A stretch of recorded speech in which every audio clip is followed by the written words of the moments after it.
I guess it's mommy's turn. So, ang regular na wake-up call ko is 6:30. Pero minsan, pag gusto kong maglambing sa aking hubby ay 5:30 akong nagigising. So, ayan nga, konting hilamos lang ng muka. At di na rin kailangang magsuklay. Dahil nga tayong mga nanay is laging nag-aapura.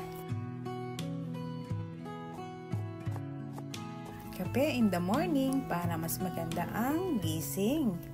Sa mga oras ng ito is nag-iisip ako kung ano ang iulam. At ako nga'y bumaba dyan at kumuha nga ako ng chicken. Iniisip ko kasing magluto ng tinola para sa mga kids. At fried chicken para kay hubby.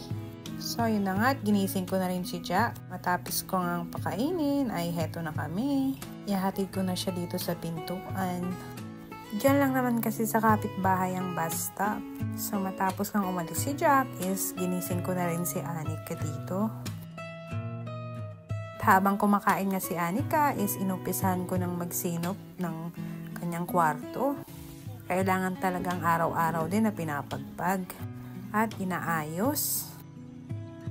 Tapos isinunod ko naman dito sa kwarto ni Jack. Actually, hindi naman madalas matulugan ito. Dahil most of the time, magkakasama kami sa isang kwarto.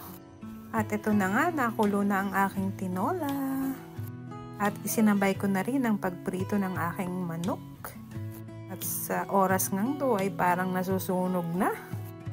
Dahil nga, sinasabay-sabay ko ang trabaho. Dahil pag isa-isa ay naku po, baka hindi ako matapos.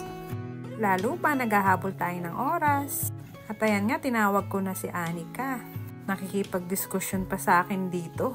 Sabi ko, tumayo ka na dyan at magbihis na. Yun, agad-agad namang tumayo at nagbihis na siya. Ayan nga, papakainin ko na at ayusin ko na rin kanyang buhok. At sobrang nag-aapura na nga kami dito. Minsan, mahirap din talaga mag-apura lalo pang nagdadrive. Kaya nga, meron akong schedule na time na dapat nasa sasakyan na kami. Yun lamang po. Salamat po sa panonood. See you next vlog. Bye!